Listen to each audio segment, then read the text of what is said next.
நெல்லை அருகே தாமிரபரணி கரையில் அமைந்துள்ள ஹரிகேசநல்லூர் அரியநாதர் கோவில் குபேரன் வழிபட்ட தலமாகவும் ஜேஷ்டா தேவிக்கு தனி சன்னதி கொண்ட அரிய சிவஸ்தலமாகவும் இருப்பதால் திரளான பக்தர்கள் வந்து சுவாமியை வழிபட்டு செல்கின்றனர்.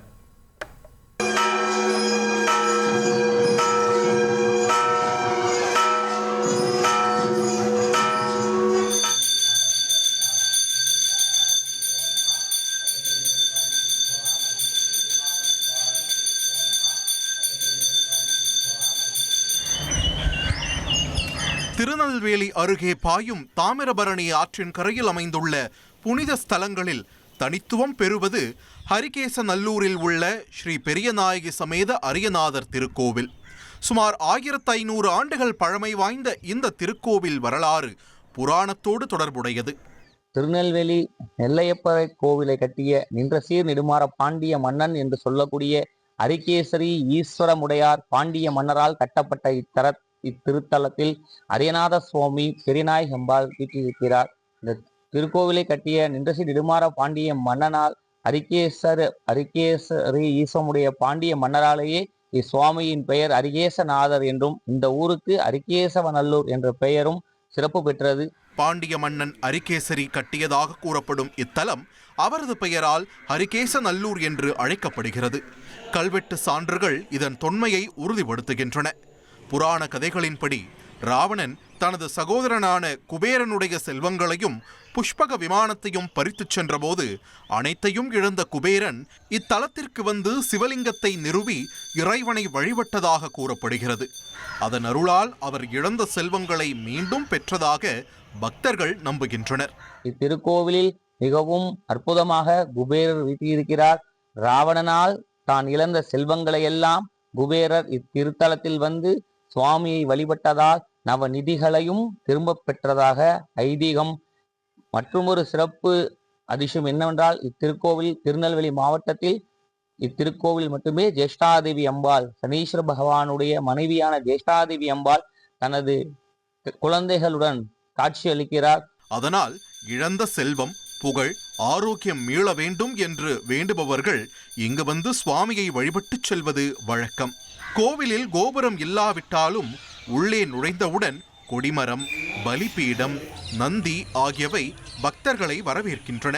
பிரகாரத்தில் சூரியன், சந்திரன், சுரதேவர், சப்தமாதர்கள், தட்சிணாமூர்த்தி, பைரவர் உள்ளிட்ட பரிவார தெய்வங்களின் சன்னதிகள் அமைந்துள்ளன.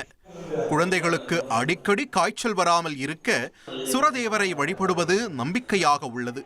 சப்தமாதர்கள் வரிசையாக காட்சியளிப்பது இத்தலத்தின் தொன்மையை சுட்டிக்காட்டுகிறது. 5 தட்சிணாமூர்த்தி வெவ்வேறு விதமான கோலங்களில் அமர்ந்திருப்பார். அந்த வகையில் இத்திருத்தலத்தில் மேதா தட்சிணாமூர்த்தி தன்னுடைய கண்களாலேயே பக்தர்களுக்கு ஆசீர்வாதம் வழங்கக்கூடிய மேதா தட்சிணாமூர்த்தியின் பாதமானது பூமி நோக்கி இருப்பது விசேஷமானது. திருக்கோவில் 123 வருடம் கழித்து, அதாவது 1900 வருடத்திற்கு பிறகு 123 வருடம் கழித்து கும்பாபிஷேகம் பெற்ற ஸ்தலமாகும். தென் திசை நோக்கி அமர்ந்திருக்கும் தட்சிணாமூர்த்தியை வழிபட வியாழக்கிழமைகளில் மக்கள் அதிகம் வருகிறார்கள். அரியநாதரின் பின்னால் விஸ்வநாதர், விசாலாட்சி சன்னதி, அருகில் முருகன் தன் தேவியருடன் காட்சி தருவது பக்தர்களை ஆனந்தப்படுத்துகிறது. சனீஸ்வர பகவான் அதே கோவிலில் தன் துணைவியான ஜேஷ்டா தேவி, மகன் மாந்தன் மற்றும் மகள் மாந்தியுடன் அரிய வடிவில் அருள்பாலிக்கிறார். சிவாலயங்களில் அரிதாக காணப்படும் இந்த சன்னதி இத்தலத்தை சனீஸ்வர பரிகார ஸ்தலமாக மாற்றியுள்ளது. வெளிப்பிரகாரத்தின் இறுதியில் சுமார் 4 அடி உயரத்தில் கதை ஏந்தியவாறு குபேரன் கற்சிலையாக காட்சி தருகிறார். அருகில் உள்ள கல்ஜன்னல் வழியாக அவர் அரியநாதரை தரிசிப்பார் என்ற சுவாரஸ்ய நம்பிக்கையும் நிலவுகிறது. இந்த திருக்கோவிலை கட்டியவர் பாண்டிய மன்னர் நின்றசீர் நெடுமாறம் பாண்டியன் என்று சொல்லக்கூடிய பாண்டிய மன்னர்.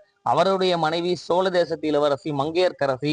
ஆகையினாலே இத்திருக்கோவிலில் தஞ்சாவூரில் இருக்கக்கூடிய அருள்தரும் பெரியநாயகி என்று சொல்லக்கூடிய பிரகநாயகி அம்பாள் எவ்வாறு தனி சன்னதி, தனி கோபுரத்தோடு வீட்டிருக்கிறாளோ அதே போல இந்த திருக்கோவிலும் பிரகநாயகி என்று சொல்லக்கூடிய பெரியநாயகி அம்பாள் தனி சன்னதியில் தனி கோபுரத்தோடு அற்புதமாக காட்சி அளிக்கிறார். தீபாவளி, அட்சய திருதியை, குரு பெயர்ச்சி போன்ற தினங்களில் இங்கு சிறப்பு பூஜைகள் நடைபெறுகின்றன. இதற்காக வெளியூரில் இருந்தும் ஏராளமான பக்தர்கள் திரள்கின்றனர். புராதான சிறப்பு, புராண வரலாறு, செல்வ வள அருள் இவை அனைத்தையும் ஒருங்கே தரும் இந்த அரியநாதர் திருக்கோவில் தாமிரபரணி கரையில் ஆன்மீக ஒளியாக இன்று வரை விளங்கி வருகிறது. அரியநாதரின் அருள் பெற ஒருமுறை ஹரிகேசநல்லூர் சென்று வாருங்கள். தந்தை டிவி செய்திகளுக்காக நெல்லையில் இருந்து செய்தியாளர் ராமசுந்தரம். இனி செல்லும் இடமெல்லாம் செய்தி. தந்தை டிவியின் வாட்ஸ்அப் சேனலை ஃபாலோ பண்ணினா செல்ல இருக்கும் இடமெல்லாம் செய்தி. இதோ QR கோட் இப்பவே ஸ்கேன் பண்ணுங்க, ஃபாலோ பண்ணுங்க.